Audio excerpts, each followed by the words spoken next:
everyone, it is Jessica Weaver. I am here getting ready for my live event for the Strong Retirement Club, and tonight we are talking about health and long-term care as you age. I have some friends here over there hiding. We are actually going to record it, and you're going to see clips of what we talk about tonight. This is so exciting. So the big question on everybody's mind is long-term care. What do I do with the nursing home? How do I plan for it? How do I pay for it? How do I get myself there? Or what about if I'm married, get my husband there? What are all the things I need to talk about? The biggest thing is paying for it. And I have the statistics right here for how much it costs in New Jersey. That's where I'm located. So listen to this. A nursing home, for over the course of 3 years, you would pay $325,000. A home health aide for 3 years, you're going to spend about $107,000. So it's pretty expensive stuff, and people are like, should I get a policy to cover for that? Should I use my assets? Should I protect my assets? There's so many different strategies out there, and it comes down to a few main questions on what to think about. And this is what we're really going to talk about tonight. Should I even worry about it? What do I need to do? What do I need to think about for it? So the first question, in regards to your assets, do you have enough money to pay for 2 to 3 years in a nursing home? So think about spending about $120,000 each year on a nursing home. So do you have $250,000 to $400,000 set aside in assets? If you do, then you probably have a good amount of assets, and you need to think about it. Are you married?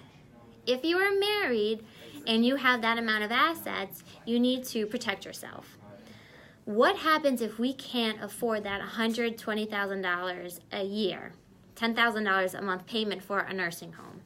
Well, Medicaid will pay for it, and Medicaid pays for about half of the stays in a nursing home. But in order for Medicaid to pay for it, you have to be broke. And by broke, I mean $2,000 to your name broke. Now, if you're married, the spouse who's not going into a nursing home, she can keep about $150,000 in her name. That does not go very far in today's world, especially in New Jersey and the more expensive states. So if you're married, you have to think about long-term care costs and the needs. Hi, Diane. You should be here tonight. So if you're married and you have assets to pay for 2 to 3 years in a nursing home, you need to think about long-term care planning. What are the other things? Legacy planning. If you want to leave assets to your children or loved ones, then you need to think about long-term care planning. So those are the 3 main questions to start.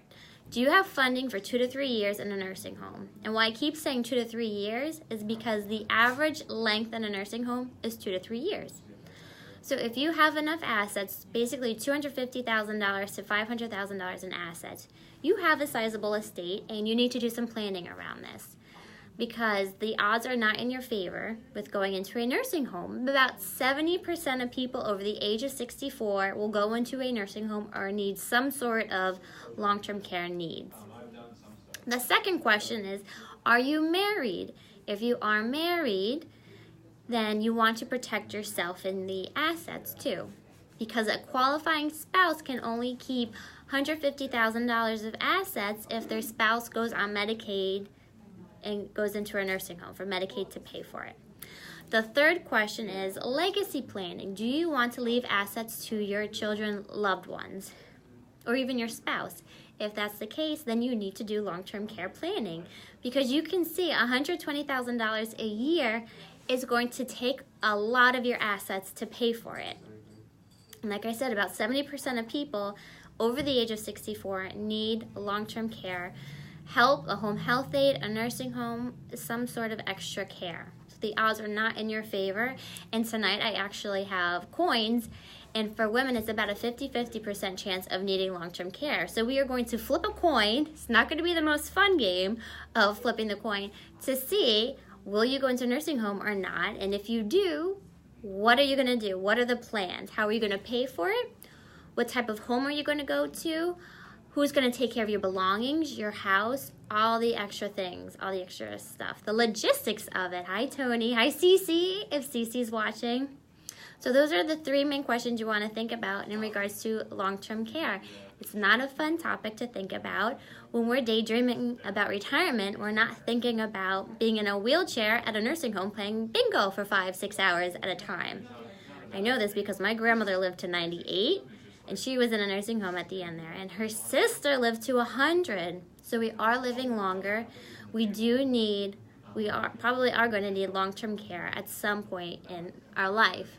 And I said the average stay is 2 to 3 years, but that number is a little skewed because when you think about it, people go into a nursing home and it's a very short stay, a few months, or it's a very long stay, like dementia, Alzheimer's. You can have that for 10, 15 years. So the 2 to 3 years is the average, but it's usually shorter, a few months to a year, or 5, 10, 15 years. It's not fun, but we need to think about it because if we don't think about it, we're passing that burden on to our kids and our loved ones. And what if you don't have kids to pass that burden on to? What if you don't have family close by, or your kids are out of state and they have their own lives? Well, it's on us to plan for it, and that's what we're tackling tonight. We have a whole workbook to plan out healthcare costs, long-term care, all of that for all the stages of retirement, from the honeymoon stage to the reflection stage, to the relaxation stage to the reflection stage. So I'm excited for the women tonight, and stay tuned because you're going to see a little bit of what we covered tonight with these fun videos. All right, have a good night, everybody.